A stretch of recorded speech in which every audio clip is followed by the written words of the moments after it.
Guys, आप अपनी daily life में ऐसे सेंटेंस जरूर बोलते होंगे, जैसे तुम सिर्फ मेरी पत्नी ही नहीं बल्कि एक दोस्त भी हो। तुम सिर्फ झूठे ही नहीं बल्कि धोखेबाज भी हो। सिर्फ तुमने ही नहीं बल्कि तुम्हारे भाई ने भी मेरी इंसल्ट की।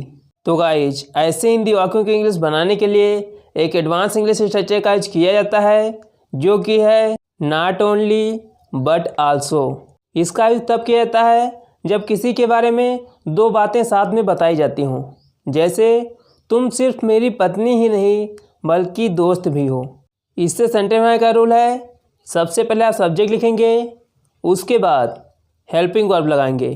हेल्पिंग वर्ब टेंस के अनुसार लगेगी और उसके बाद लिखेंगे नॉट ओनली। नॉट ओनली के बाद उसके बारे में जो पहली बात बताई जा रही है उसको लिखेंगे, फिर उसके बाद बट आल्सो लगाएंगे और फिर जो दूसरी वाली बात है उसे लिखेंगे। इट मीन्स नॉट ओनली के बाद उसके बारे में जो फर्स्ट पीस ऑफ इंफॉर्मेशन दी जाती है उसे लिखेंगे और बट आल्सो के बाद उसके बारे में जो सेकंड पीस ऑफ इंफॉर्मेशन दी जाती है उसे लिखेंगे। अब कुछ एग्जांपल देखते हैं जिससे कि यह स्ट्रक्चर अच्छे से समझ में आ जाए। मान लीजिए कोई पर्सन है और वह अपनी वाइफ से कह रहा है कि तुम सिर्फ मेरी पत्नी ही नहीं बल्कि एक दोस्त भी हो। तो इसकी इंग्लिश बनाने के लिए सबसे पहले सब्जेक्ट लिखेंगे, जो कि है यू।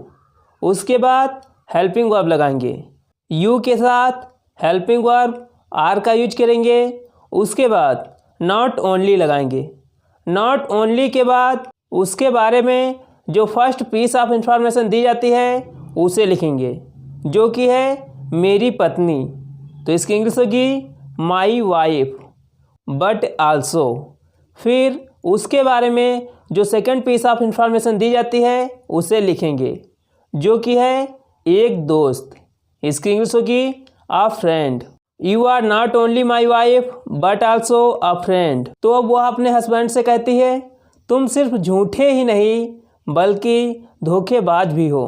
तो इसकी इंग्लिश होगी you are not only liar but also cheater. You are not only liar but also cheater. अगला एग्जाम्पल, तुमने सिर्फ मेरा दिल ही नहीं तोड़ा बल्कि मेरे सपने भी तोड़ दिए। तो इसकी इंग्लिश होगी you broke not only my heart but also my dreams.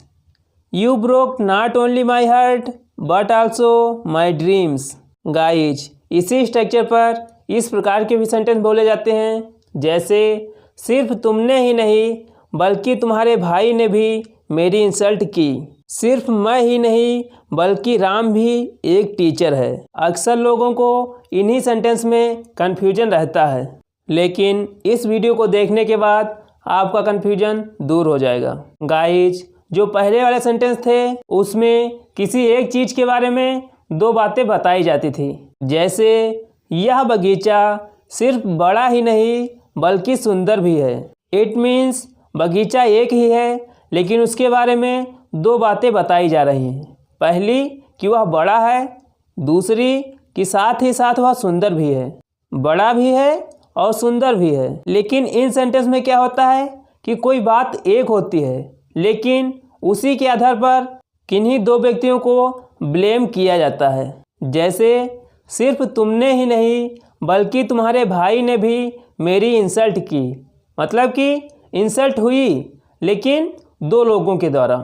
It means insult सिर्फ मेरी ही हुई लेकिन करने वाले दो लोग हैं, तुम और तुम्हारा भाई। तो यदि किसी एक चीज़ के बारे में दो बातें बताई जाएं तो उसमें पहला वाला स्ट्रक्चर लगेगा, और यदि किसी एक चीज़ के लिए दो लोगों को ब्लेम किया जाए तो वहाँ पर अब हम जो स्ट्रक्चर बताएंगे वह लगेगा। सेंटेंस है सिर्फ तुमने ही नहीं बल्कि तुम्हारे भाई ने भी मेरी इंसल्ट की। तो इसमें सबसे पहले आप लिखेंगे नॉट ओनली। उसके बाद पहले जिस पर्सन के बारे में बात की जाती है उसकी इंग्लिश लिखेंगे, जो कि है तुमने, और तुमने की इंग्लिश होगी यू। उसके बाद बट आल्सो लगाएंगे और फिर जो दूसरा वाला व्यक्ति है उसकी इंग्लिश लिखेंगे, जो कि है तुम्हारे भाई। तो इसकी इंग्लिश होगी योर ब्रदर। उसके बाद जो किया उसे लिखेंगे, इट मीन्स वर्ब लिखेंगे, जो कि है इंसल्टेड, क्योंकि इसमें जो टेंस होगा वह पास्ट इंडेफिनिट होगा, इसलिए वर्ब के सेकंड फॉर्म का यूज होगा। उसके बाद ऑब्जेक्ट लिखेंगे जो कि है मी। मी का मतलब होता है मेरी। अगला एग्जाम्पल, सिर्फ मैंने ही नहीं बल्कि राम ने भी तुम्हें गाली दी। तो इसकी इंग्लिश होगी not only I but also Ram abused you.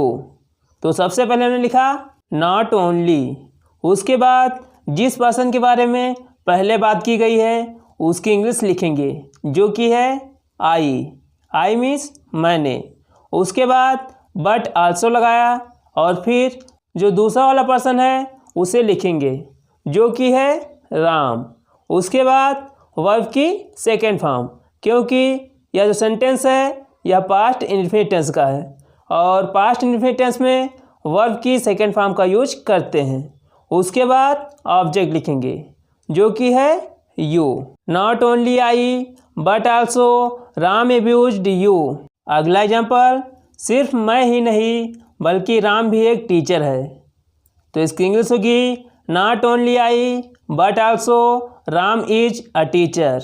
Not only I but also Ram is a teacher. तो गाइज अब कुछ सेंटेंस आपके लिए जिसकी इंग्लिश आपको कमेंट बॉक्स में ज़रूर लिखनी है।